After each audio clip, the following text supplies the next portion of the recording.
frontier is defined as uncharted territory by land or ocean. Those who chart that territory tell a story.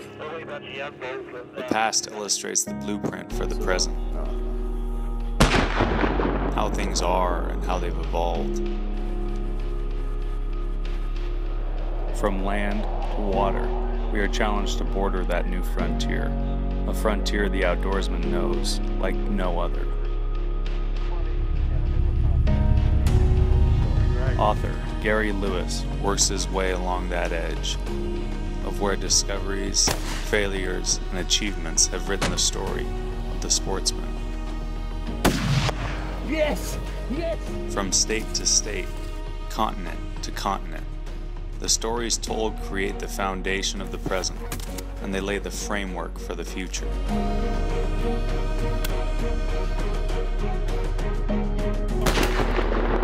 Through the muzzle fire and on the stone are stories from the edge. Water is the most important thing as far as Indians are concerned. That's life. The past is written, the present is here, and this is Frontier Unlimited.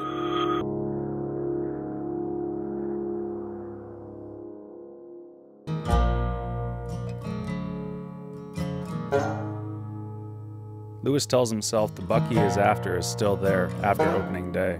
For that reason, he seldom hunts the first weekend.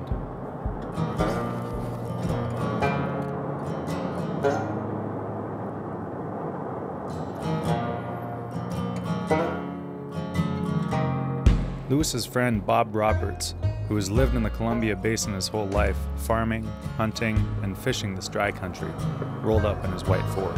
The sign on the door up there says Hotel de Cowpunch, and it was hung there by Casey Tibbs. The hotel started kind of by accident. It was in the late 50s. The shop hadn't been open that long, just a few years. It's upstairs. And Randy will be here. He'll be back Friday. Oh, good deal. He was commissioned to do the Pendleton Whiskey Director's Cut. Take a left. Yes. What we're doing is we're going to go up on a ridge here, and we can hunt all of that CRP over there, all of that burnt stuff, all of that, and you sit there and you glass, and then once you find the deer, then it's called spot and stalk. Yeah. Then you go after them. It's like antelope hunting in Wyoming. Right, exactly. Yeah. There's a big kochia patch and some trees down there that they like to hang in.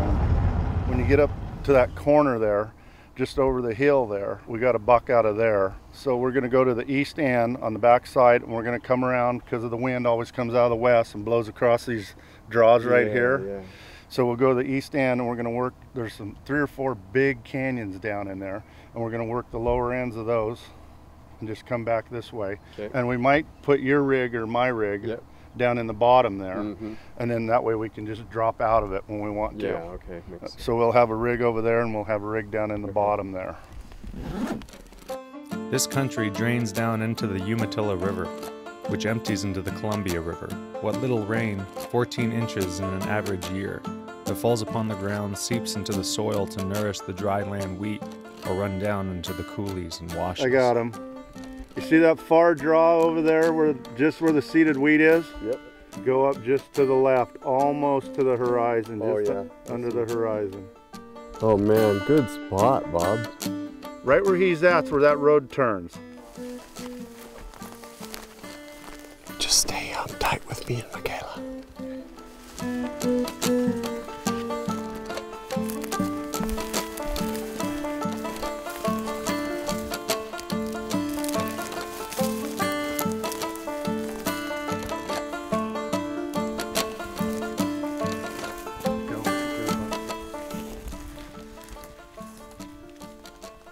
That was probably the deer we were stalking. We saw the one from way across this canyon up on the other side, and we thought one by itself could be a buck, and we were willing to make a play for it, not in that little group.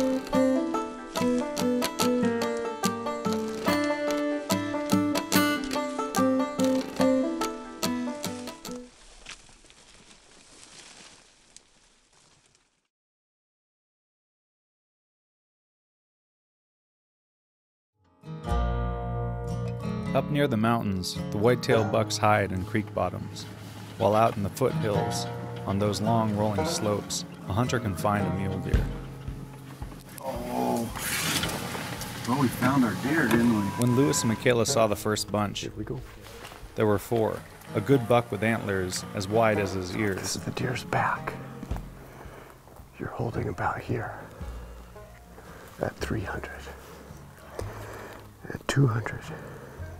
Just hold middle of the deer. Make sure we don't spook them. So Michaela, you gotta be right behind me. The group had broken up and the biggest had broken away.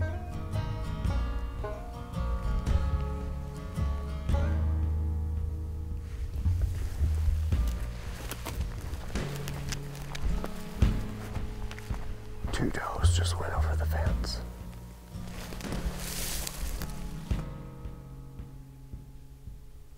Oh, there's a legal buck right there, Michaela.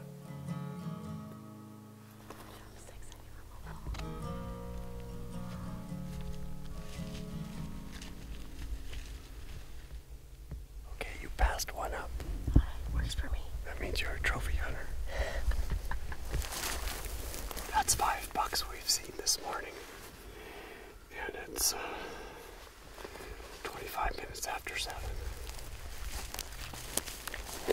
All right, well, we've got our bucks have laid down right there. And we've got to see if we can get up and get close for a shot. We got the wind right. It was the 3x3 that had spotted us. Now the 4-point had his chin down on the ground, tense, hiding his antlers in the tall grass and thistle. We were close, within 300 yards, and could take a shot if the buck turned right and would stand and turn broadside.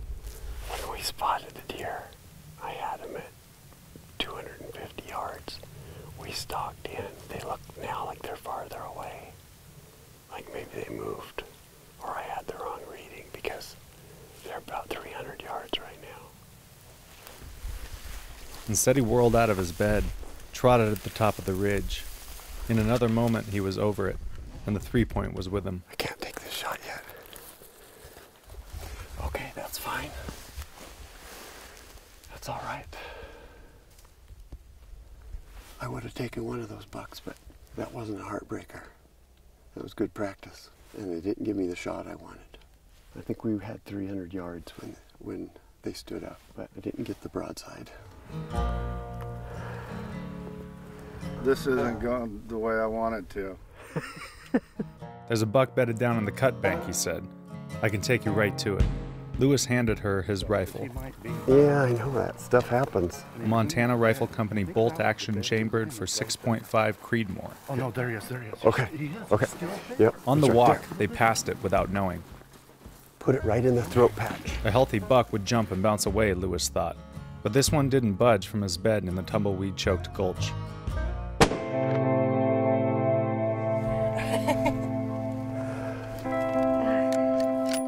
6.5 Creedmoor.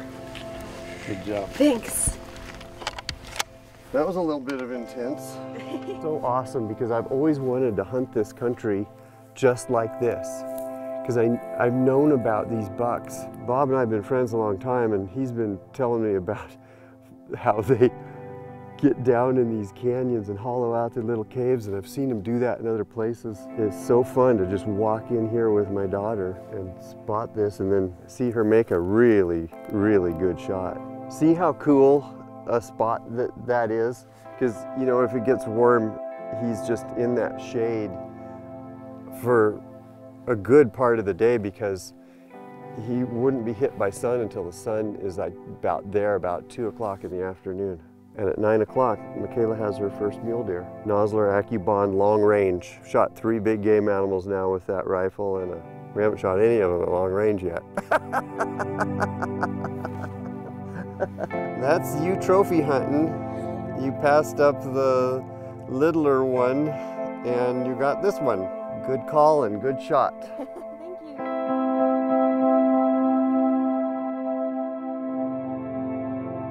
What Lewis and crew didn't know for sure was this deer was wounded. Shot through the right leg, injured, it had found a spot to hide. The 129-grain Nosler bullet laced through the bottom of the throat patch, severed the spine, and blew a puff of dirt out of the bank behind it. Its suffering was over.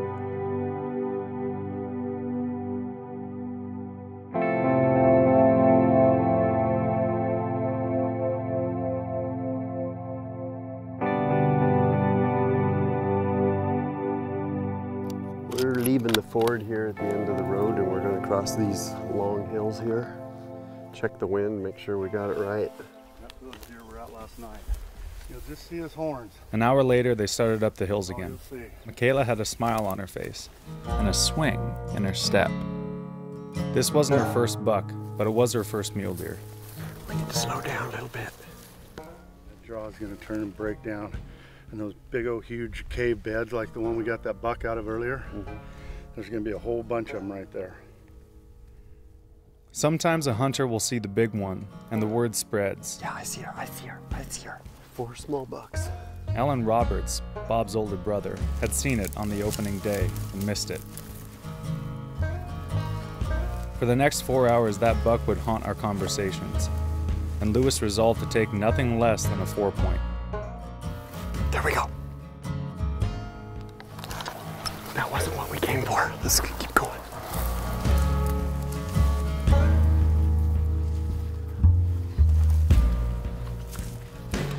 Yeah.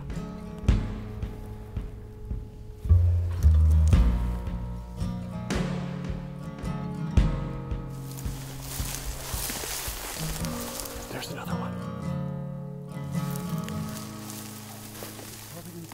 They don't like being down these holes because they can get snuck up on. They like being out there where they can see 3 miles.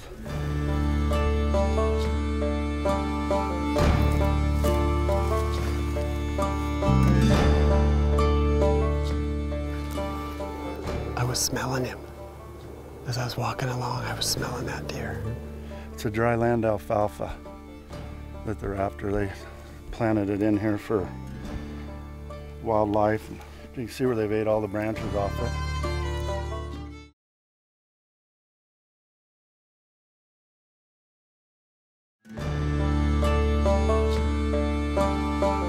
We're going back out. It's the second evening. This morning we saw 15 bucks. I'd like to say I passed on 15 bucks, but I actually passed on 14 bucks. The first buck we saw this morning was a big buck. Sun's going down, and these deer are gonna start feeling better about getting up and going back out into the fields to feed. Tanner's looking at a deer out here. We're gonna try to look a little closer. Lewis tells himself the buck he is after is still there after opening day. For that reason, he seldom hunts the first weekend. It was the 7th day of the season when Lewis got a second look at the second biggest buck in the area. 20-year-old Tanner Roberts carried a Ruger and a good knowledge of these deer. Right now we got the sun behind us. That'll be an advantage for a little while, but then it'll be up above us. Pretty quick they're gonna start to bed down. So we're looking now for antlers and ears. They've been able to feed all night long with that full moon. We got some deer in the bottom of the draw. Top one's a doe. That wind is blowing right to them. So they knew we were here way before they saw us.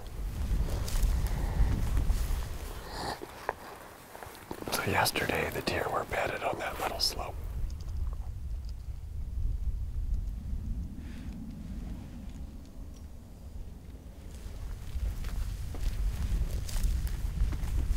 Tanner, you see him? Yeah, there's a buck. Lewis had taken a range measurement of that slope a minute before and knew that buck was 450 yards away when he made his second bound. Did you hear that shot? There was a shot from the camp spot. There's a shot. Hope those are connecting. I'm not missing. We were walking straight toward where that buck was bedded and we didn't know it. And I wanted to look into this cut here, into the shade. And that buck was bedded out in the sunlight. And he saw us coming, and when we took a right turn, then he decided it was time to get up and leave.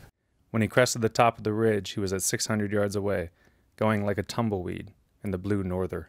Sounds like they have a deer to show us up close. 20 minutes later, they walked down the valley where a 23-inch 4x4 had run into Alan Roberts. Wow, beautiful. With his bolt-action 270. Yeah. Like Alan said, that's not the big one. Mm-hmm. That other one's still somewhere in here. Yeah. And a pocket full of Nosler partitions. That left one big buck in these hills. We might look into every canyon and never see him, walk down every gully and peer into every hollowed-out deer bed and never kick him out. And in Lewis's memory, he could see that smaller 4x4. He would take one or the other, or go home empty-handed.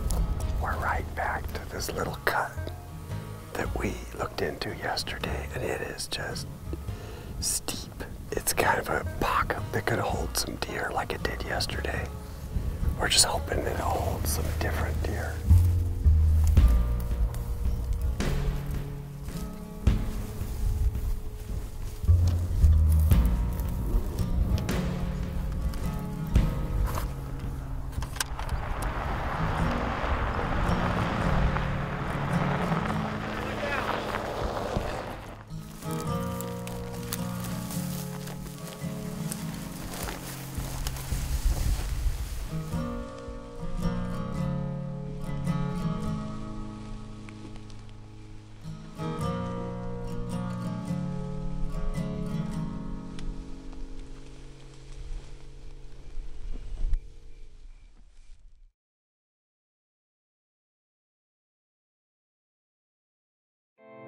On the morning over a cup of coffee, Lewis told Michaela she could stay back, take the morning off. She said she wanted to help her father find the big buck.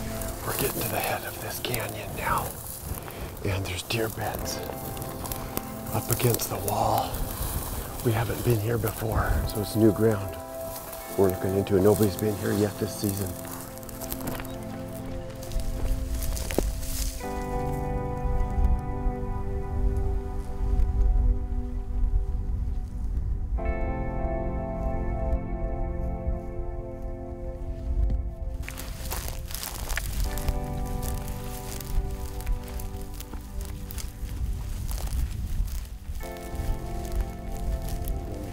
Five come out of the canyon.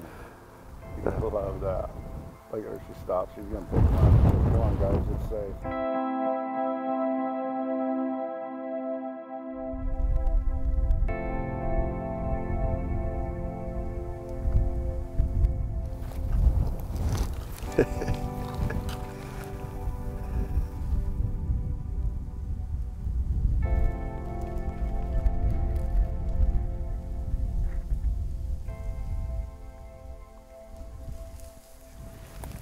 This is the end of our last full day of hunting.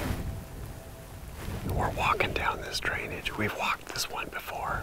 The reason we thought we would do it again is we wanted to get off the tops of these hills and look down into the really sheltered pockets because the wind is just ripping up on these hilltops. It was blowing so hard, my hat was wanting to come off.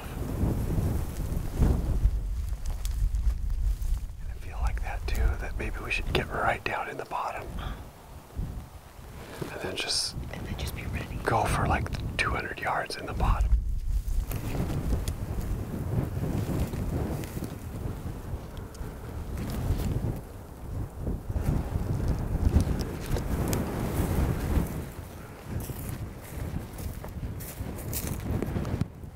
That worked to perfection, except for there was no big buck. There was a small buck. We've got an hour before dark. There's one hand below the sun, and we got strong wind. The deer are out feeding or wanting to feed, and we got really tall grass down in this bottom, in this creek bottom, and tall sagebrush that they like to move through. So I'm trying to figure out, do I want to go through the bottom in this tall sagebrush where I know that they bed, or do I want to go along the bottoms of these draws and look into the bottoms of each of these draws? I'm trying to make a decision there, and I've still got time to kind of mix it up a little bit.